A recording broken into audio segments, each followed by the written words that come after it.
NH66 നമ്മുടെ national ഹൈവേയിൽ bike, autorickshaw എന്നീ വാഹനങ്ങൾക്ക് നിരോധനം ഏർപ്പെടുത്തി അത് കർശനമായി നടപ്പിലാക്കാനുള്ള തീരുമാനമൊക്കെ എടുത്തിട്ടുണ്ട്.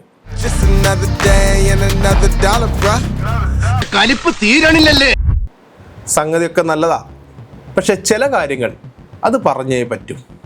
ഈ ബൈക്ക്, ഓട്ടോ യാത്രക്കാരൊക്കെ ഈ സർവീസ് റോഡ് ഇല്ലാത്ത സ്ഥലങ്ങളിൽ കൂടെ ഇനിയിപ്പോൾ പറന്നിട്ടായിരിക്കും അല്ലേ ഹൈവേയിൽ പോകേണ്ടത്. അവർ ആ ഭാഗങ്ങളിൽ എത്തുന്ന സമയത്ത് ആകാശത്തിലൂടെ പറന്ന് അപ്പുറം പോകേണ്ടി വരും അല്ലേ? അതോ അവർക്ക് പോകാൻ വേണ്ടിയിട്ട് നിങ്ങൾ വേറെ വല്ല സംവിധാനം ഏർപ്പെടുത്തുമോ? ഈ സർവീസ് റോഡുകളുടെയൊക്കെ അവസ്ഥ ഉണ്ടല്ലോ, മഴയും കൂടെ പെയ്തോട് കൂടിയിട്ട് ദയനീയമാണ്. എന്നിട്ടും അഹങ്കാരത്തിന് ഒരു കുറവുമില്ല.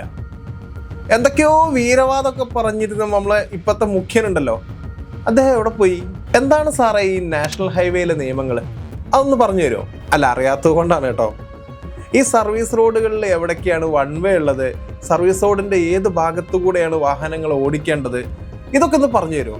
മിനിമം അതെങ്കിലും. ഹൈവേയിൽ പലയിടത്തും ഇപ്പോൾ പണികൾ നടക്കുക.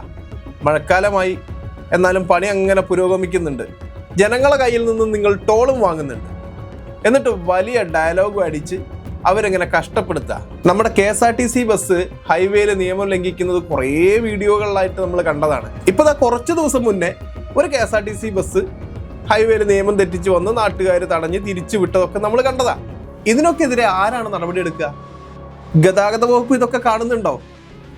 മന്ത്രി, ഇടയ്ക്ക് ഇതൊക്കെ ഒന്ന് ശ്രദ്ധിക്കണം. നമ്മുടെ നാഷണൽ ഹൈവേ പണി കഴിഞ്ഞിട്ട് ഇപ്പോൾ ഏകദേശം 1 വർഷത്തിൻ്റെ മേലെ പണി കഴിഞ്ഞ ഭാഗങ്ങളിൽ കേട്ടോ. ആ പണി കഴിഞ്ഞ ഭാഗങ്ങളിലൊന്നും ആദ്യത്തെ മഴക്കാലവും അല്ല, പക്ഷെ എല്ലായിടത്തും ഇപ്പോഴും ആ വെള്ളക്കെട്ടൊക്കെ അതേപോലെ നിൽക്കുക. ആര് ശ്രദ്ധിക്കാൻ? ആരോട് പറയാൻ? കഴിഞ്ഞ ദിവസം ഈ വെള്ളക്കെട്ടിൽ വീണ് ഒരു ബൈക്കുകാരന് പരിക്ക് പറ്റിയിരുന്നു. എന്നിട്ടും അതിനൊന്നും ഒരു മാറ്റമില്ല.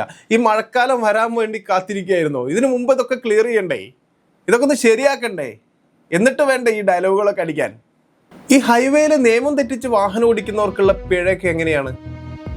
നിങ്ങൾ എവിടെയെങ്കിലും പറഞ്ഞിട്ടുണ്ടോ? ട്രാക്ക് മാറി ഓടിച്ചാൽ എന്താണ് പിഴ, എൻട്രി എക്സിറ്റ് ഇതൊക്കെ തെറ്റിച്ചാൽ എന്താണ് പിഴ? ഇത് എവിടെയെങ്കിലും ജനങ്ങളോട് നിങ്ങൾ പറഞ്ഞിട്ടുണ്ടോ? ആകെ നിങ്ങൾ കൃത്യമായിട്ട് ചെയ്തത് ടോൾ ബൂത്തുകളിൽ ഗുണ്ടകളെ വെച്ചിട്ട്, അന്യ സംസ്ഥാനത്തു നിന്നുള്ള ഗുണ്ടകളെ വെച്ചിട്ടുള്ള ടോൾ പിരിവ്. എല്ലാ സമയത്തും ഇവിടെ ലഹളയാ. ഈ ലഹളയുടെ വീഡിയോ ഒരുപാട് വന്നു കഴിഞ്ഞു. നാട്ടുകാർ ഇവരെ കൊണ്ട് പൊറുതി മുട്ടിയിട്ടുണ്ട്. സാറുമാർ ഇതൊക്കെ ഒന്ന് കേൾക്കണം കേട്ടോ. ഈ ബൈക്ക്, ഓട്ടോറിക്ഷയ്ക്ക് ഹൈവേയിൽ കയറുന്നത് അപകടം ഉണ്ടാക്കും എന്നൊക്കെ പറയുന്നതൊക്കെ അംഗീകരിക്കുന്നു, ശരിയാണ്. പക്ഷെ നിങ്ങൾ അവർക്ക് പോകാനുള്ള വേറെ വഴി ഒരുക്കി കൊടുക്കണം. അതിനുള്ള അവകാശം അവർക്കുണ്ട്. ഈ അധികാരം കിട്ടാൻ വേണ്ടിയിട്ട് വലിയ വർത്തമാനമൊക്കെ പറഞ്ഞ കുറേ ആളുകളുണ്ടല്ലോ, അവരൊക്കെ ഇതൊക്കെ ഒന്ന് കേൾക്കണം. മാധ്യമങ്ങൾ എന്ന് പറയുന്ന ഒരു വിഭാഗം വേറെ ഉണ്ട്. അവരിതൊന്നും ചർച്ച ചെയ്യില്ല. കാരണം ഈ റേറ്റിംഗ് കൂട്ടാനുള്ള സംഗതികളൊന്നും ഇതിലില്ല. അതുകൊണ്ട് തന്നെ അവരും ഇല്ല.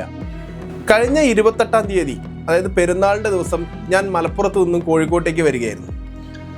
അങ്ങനെ മലപ്പുറം കോട്ടയ്ക്കിൽ നിന്ന് ഞാനിങ്ങനെ വന്നുകൊണ്ടിരിക്കുകയാണ്. അപ്പോൾ തലപ്പാറ മേൽപ്പാലത്തിന് മുകളിൽ വെച്ചിട്ട് ഒരു ബൈക്ക് അപകടം കണ്ടു. ഞാൻ വാഹനം സൈഡാക്കി ഞാൻ ഇറങ്ങി ചെന്നു. 2 പേര് റോഡിൽ കിടക്കുകയാണ്. വാഹനത്തിൽ അതുവഴി പോകുന്ന ആളുകളൊക്കെ ഈ വാഹനത്തിലേക്ക് ഇവരെ കയറ്റാൻ വേണ്ടിയിട്ട് ശ്രമിക്കുന്നുണ്ട്. അത്ര ഗുരുതരാവസ്ഥയിലായിരുന്നു അതിലുള്ള അപകടത്തിൽപ്പെട്ടുള്ള ഒരാൾ. അതുകൊണ്ട് തന്നെ മറ്റു വാഹനങ്ങളിലേക്കൊന്നും കയറ്റാനും പറ്റുന്നില്ല. ഒരുപാട് തവണ, നിരവധി തവണ ആംബുലൻസിന് വേണ്ടിയിട്ട് ട്രൈ ചെയ്തു. ഒരുപാട് നമ്പറുകളിൽ വിളിച്ചു. ഹൈവേയുടെ ആംബുലൻസ് കിട്ടുമെന്ന് വിചാരിച്ച് അതിൽ കുറേ വിളിച്ചു. അരമണിക്കൂറോളം ആ ഗുരുതരമായി പരിക്ക് പറ്റിയ ആള് ആ റോഡിൽ കിടന്നു. നമുക്ക് നോക്കി നിൽക്കാനേ പറ്റുന്നുള്ളൂ, ഒന്നും ചെയ്യാൻ പറ്റുന്നില്ല. പോലീസിൽ വിളിച്ചപ്പോൾ തിരുവനന്തപുരത്ത് എടുത്തു, കൺട്രോൾ റൂമാണെന്ന് പറഞ്ഞു. അവർ നേരെ തേഞ്ഞിപ്പലം സ്റ്റേഷനിലേക്ക് പറഞ്ഞു. തേഞ്ഞിപ്പലം പോലീസ് എന്നെ വിളിച്ചിട്ട് ചോദിച്ചു, ഇത് എവിടെയാണ് സംഭവം നടക്കുന്നത്? അപ്പം ഞാൻ പറഞ്ഞത് തലപ്പാറയിലാണ്. എന്നാ നിങ്ങൾ തിരൂരങ്ങാടിയിലേക്ക് വിളിക്കൂ. എന്നാൽ പോലും അവർ ഈ കാര്യം വിളിച്ച് പറയില്ല. നമ്മൾ വേണം ഇത് ചെയ്യാൻ. നമ്മളൊരു കൺട്രോൾ റൂമിൽ പറഞ്ഞു, അവർ തേഞ്ഞിപ്പലം പറഞ്ഞു. തേഞ്ഞിപ്പലത്ത് നിന്ന് വിളിച്ചിട്ട് എൻ്റെ അടുത്ത് വീണ്ടും തിരൂരങ്ങാടി വിളിക്കാൻ പറഞ്ഞു. എന്നിട്ടും ഇതിനൊരു ഫലമില്ല. കുറേ കഴിഞ്ഞിട്ട് തിരുവനന്തപുരത്ത് നിന്ന് അവർ വീണ്ടും വിളിച്ചിട്ട് എല്ലാം ക്ലിയർ ആയില്ലേ എന്ന് ചോദിച്ചു. ഞാൻ പറഞ്ഞു എല്ലാം ക്ലിയർ ആയി, ഇനി ഒന്നും പറയാനില്ല എന്ന് പറഞ്ഞു. അരമണിക്കൂർ മേലെ റോഡിൽ കിടന്ന ആ ചെറുപ്പക്കാരനെ ഏതോ ആംബുലൻസ് കിട്ടി.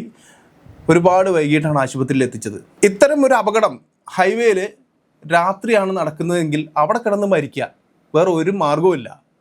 എന്തൊക്കെ ആധുനിക സംവിധാനങ്ങളുണ്ട് എന്ന് പറഞ്ഞാലും ഉണ്ടല്ലോ, ഇതിനൊന്നും ഇപ്പോഴും ഒരു സൗകര്യം ഏർപ്പെടുത്തിയിട്ടില്ല. നിങ്ങൾ ഏർപ്പെടുത്തിയിട്ടില്ല. ആദ്യം നിങ്ങൾ ഈ നിയമങ്ങളും യാത്രക്കാർക്ക് വേണ്ട സൗകര്യങ്ങളും അതൊക്കെ ഒന്ന് ഏർപ്പെടുത്തും. എന്നിട്ട് ഇതൊക്കെ ലംഘിക്കുന്നവർക്ക്, ഈ നിയമങ്ങൾ ലംഘിക്കുന്നവർക്ക് നിങ്ങൾ പിഴ ചുമത്തിക്കോളൂ. അല്ലാതെ AC റൂമിൽ ഇങ്ങനെ അടച്ചിട്ടിരുന്ന് ചർച്ച ചെയ്ത് വീരവാദം മുഴക്കിയിട്ട് ഒരു കാര്യമില്ല.